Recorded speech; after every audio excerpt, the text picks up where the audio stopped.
And we want to welcome now here in our studios award-winning film director, Mr. Ari Folman. Mr. Folman, thank you so very much for joining us. Well, before we begin, we want to take a look at one of dozens of such videos you have directed, sir, interviewing families of the hostages. Bring them home now. Let's take a look. אנחנו ההורים של ענבר איימן, שנחטפה לעזה. אני ידעתי שהיא הולכת למסיבה, כמובן שלא ידעתי שהיא בדרום. את ההקשר אני עשיתי אחרי שראינו בטלוויזיה. היא רושמת לו בשעה 7:30, כן, יש אזעקות, אני בורחת מהטילים. פעם אחרונה ששמענו ממנה הבנו שהיא נחטפה כשדווח לנו על הסרטון. מהעדויות שאנחנו מצליחים להבין, אנחנו מבינים שענבר נלקחת בחיים. תחושה שנוראית של הורים, אני ילדה מלאה באהבה, בהבנה, היא מכילה את כולם, היא ילדה מחבקת, ילדה אוהבת. איך הגיעה לנו בכלל הזוועה הזאת? איך היא הלכה למסיבה? אנחנו מבקשים שתחזירו את ענבר איימן, הבת שלנו, הביתה, בריאה ושלמה.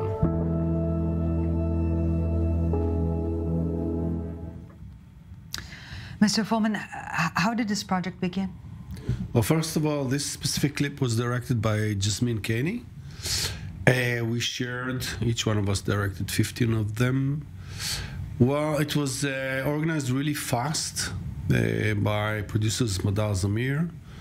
2-3 days after the massacre, October the 7th, so around the 9th, we were already organized in a studio with researchers, crew, everything, in order to bring the cry of the families, taking into consideration, obviously, that they were totally neglected by the government, especially in the first week.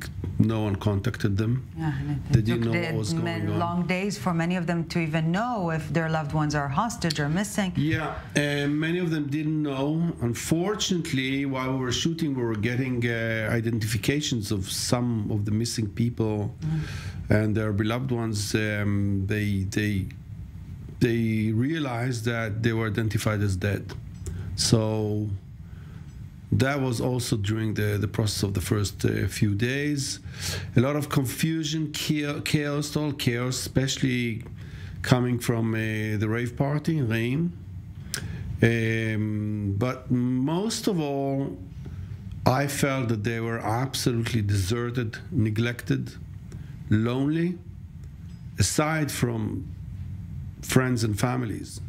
But in general, they had no clue what was going on. This was very, very tough and strong. So it sounds, and correct me if I'm mistaken, Mr. Folman, that perhaps the trigger objective was to film those videos so the world can see, but to an extent, the more pressing objective was to make those families feel heard. Yes, to echo the cry of the families worldwide and also here, to the government here, and to put it first in the agenda of what is going on so they will not be neglected and they will be part, or even if they're not part of what is going on, they should be released first. This was the idea after 5 days. We had no clue what was going to happen. Obviously, everybody understood that there's going to be a ground invasion. And with the families, it was for them crucial to make a statement that first we bring back the kids, everybody. And then we go on with the fight. It didn't work out so far. As they even don't have names coming from the UN.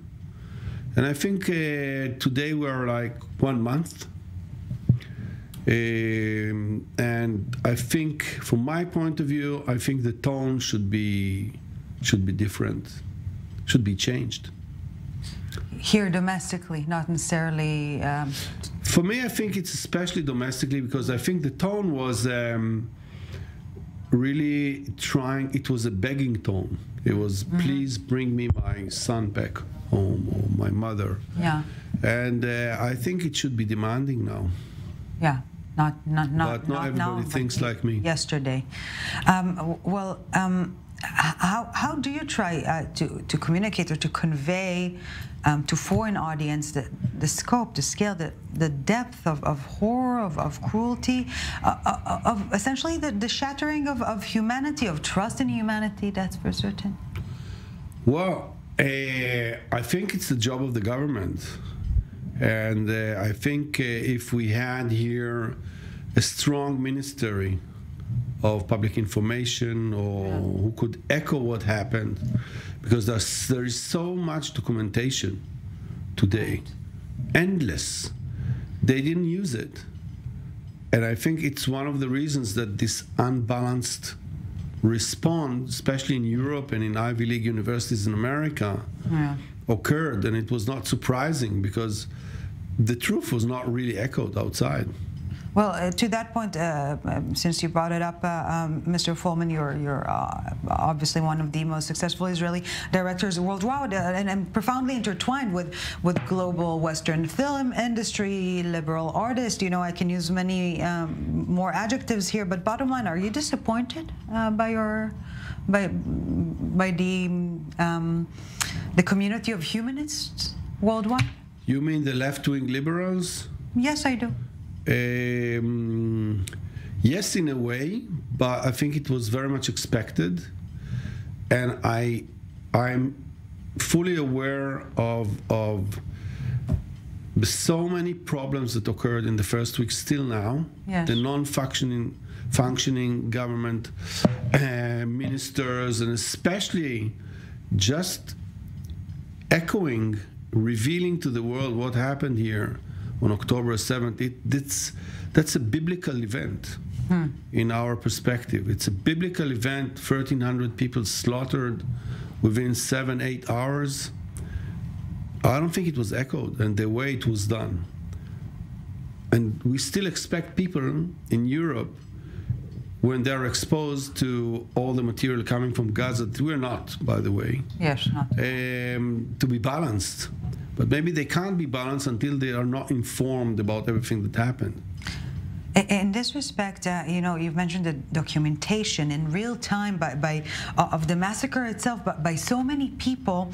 How will a collective memory of such, rightfully putting it in the gravitas of a biblical event, how can a collective memory be created with so many different angles of documentation?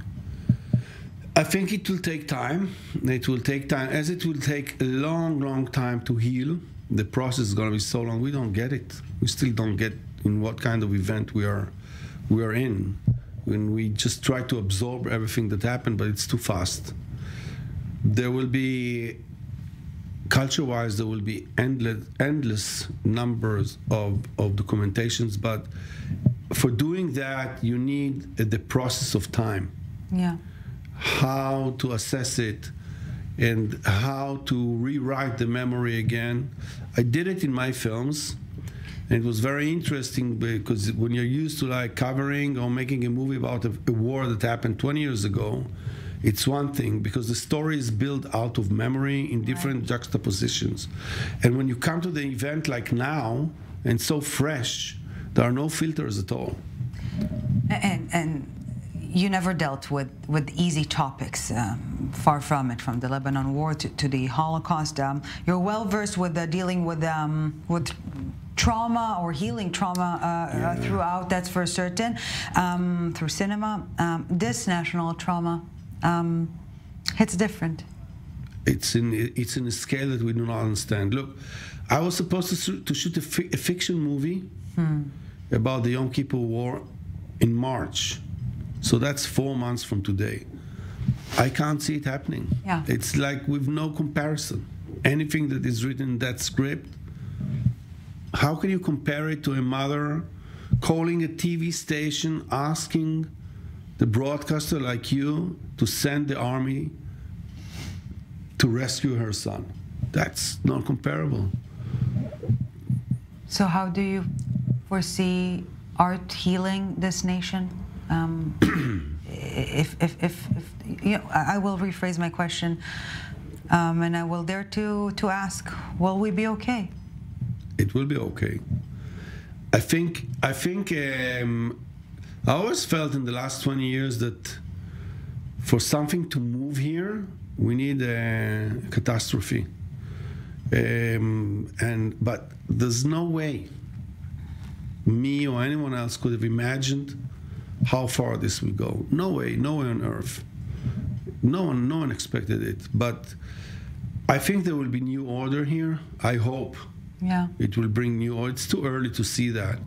But one thing is for sure, we cannot sustain the life that we lived here for the past 20, 30 years. This is going to change. Somehow, for whatever direction, it's going to change dramatically. Yes, the world is, you know, it changed completely, no longer exists, and a new one will be built. Mr. Ari Folman, thank you so very much for coming here. We appreciate your time. Thank you, sir.